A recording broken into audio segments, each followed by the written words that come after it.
ગરમીમાં માત્ર 4 મિનિટમાં આવો ગરમાગરમ નાસ્તો એટલે મજા જ પડી જાય.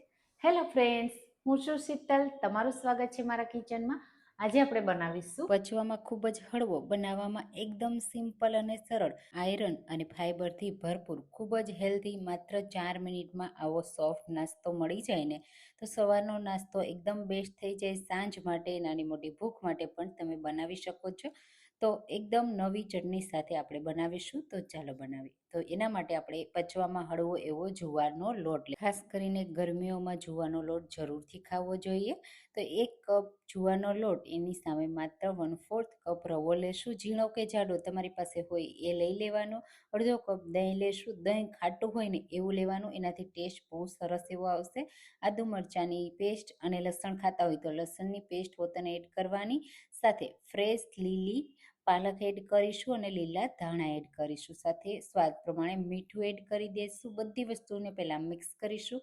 પાલક એડ કરવાથી એક તો આયરન મળશે, સાથે આ નાસ્તો હેલ્ધી બની જશે. બાળકો પણ ન ખાતા હોય ને તો આ નાસ્તો એકવાર જરૂરથી આપજો, બધાને ભાવશે. તો હવે આપણે એમાં જરૂર મુજબ પાણી એડ કરીશું. બેટર છે ને એને આપણે પતલું નથી કરવાનું, થીક રાખવાનું છે, એટલે થોડું થોડું પાણી એડ કરવાનું. જો જુવારનો તાજો લોટ હશે ને તો તમારે પાણી થોડું વધારે જોશે, અને થોડો જૂનો લોટ હશે ને તો પાણી ઓછું જોશે. તો એ રીતે એડજસ્ટ કરી લેવાનું.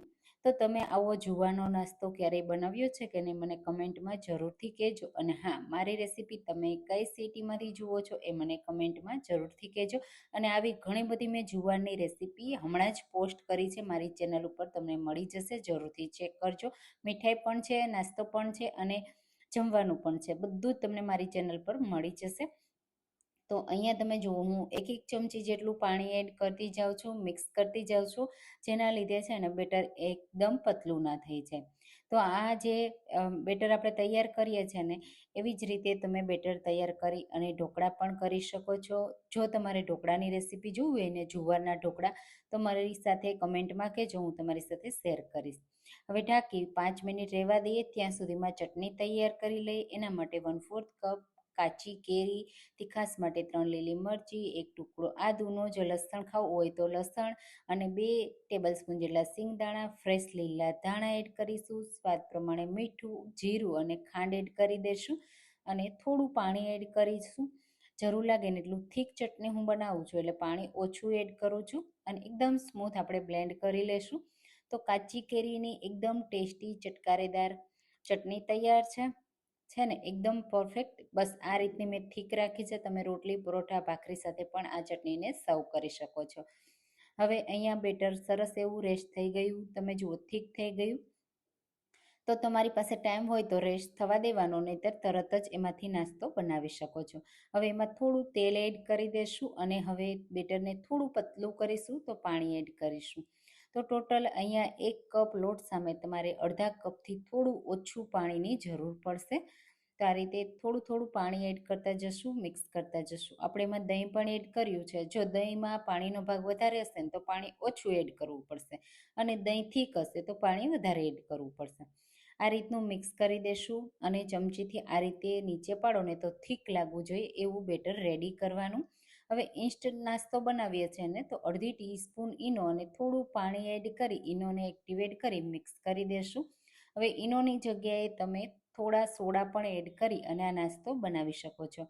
બંનેનું રિઝલ્ટ તમને સેમ જ મળશે. મિક્સ કરી દેશું, અને હવે તરત જ આમાંથી એકદમ ગરમા ગરમ ટેસ્ટી નાસ્તો તૈયાર કરીશું. માત્ર 4 મિનિટ થશે આ નાસ્તાને કૂક થતાં, અને નાસ્તો રેડી થઈ જશે. હવે આ નાસ્તો બનાવવા માટે હું અહીંયા આ રીતની કાણાવાળી એક પ્લેટ લઉં છું. એમાં આપણે તેલ લગાવી દઈશું. એટલા માટે જ આપણે નાસ્તાનું બેટરને થીક રાખવાનું છે, કારણ કે કાણાવાળી પ્લેટમાં આપણે સ્ટીમ કરવાના છીએ ને, એટલે બેટર નીચે ન પડે. આ રીતની મોટી તપેલી કે કોઈ વાસણમાં પાણી ગરમ મૂકી દેવાનું, આ રીતે પ્લેટ રાખી દેવાની, અને બેટર ઉપરથી આ રીતે એડ કરવાનું.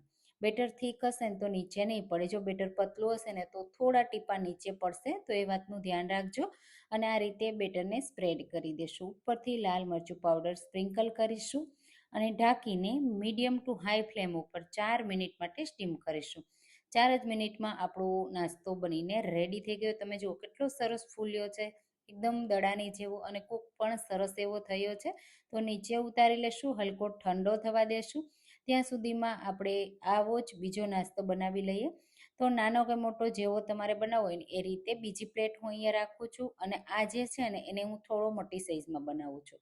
એટલે તમે નાના બનાવો મોટા બનાવો બંને રીતે બનાવી શકાય. ઉપરથી આ રીતે લાલ મરચું પાવડર સ્પ્રિંકલ કરી ફરીથી ઢાંકી અને 4 મિનિટ માટે કૂક કરી લઈએ.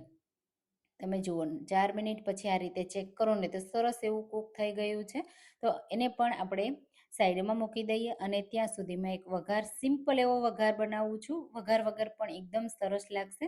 તો 1 ટેબલ સ્પૂન તેલમાં થોડી રાઈ અને થોડા તલ એડ કરી સરસ એવા કૂક કરી લેશું. એટલે તલ બહુ બહાર ના નીકળે એનું ધ્યાન રાખવાનું. અને અહીંયા આપણો નાસ્તો તમે જુઓ કેટલો પરફેક્ટ છે. તો ઉપરથી વઘાર જો તમારે એડ કરવો હોય તો એડ કરવાનો, સાંભાર મસાલો પણ સ્પ્રિંકલ કરી શકો છો. અને ઉપરથી લીલા ધાણાથી હું થોડું ગાર્નિશ કરું છું. અને બસ આ નાસ્તાને એકદમ આસાનીથી ડિમોલ પણ કરી શકાય છે. બસ આ રીતે તમે જુઓ છે ને એકદમ સિમ્પલ પણ સુપર ટેસ્ટી અને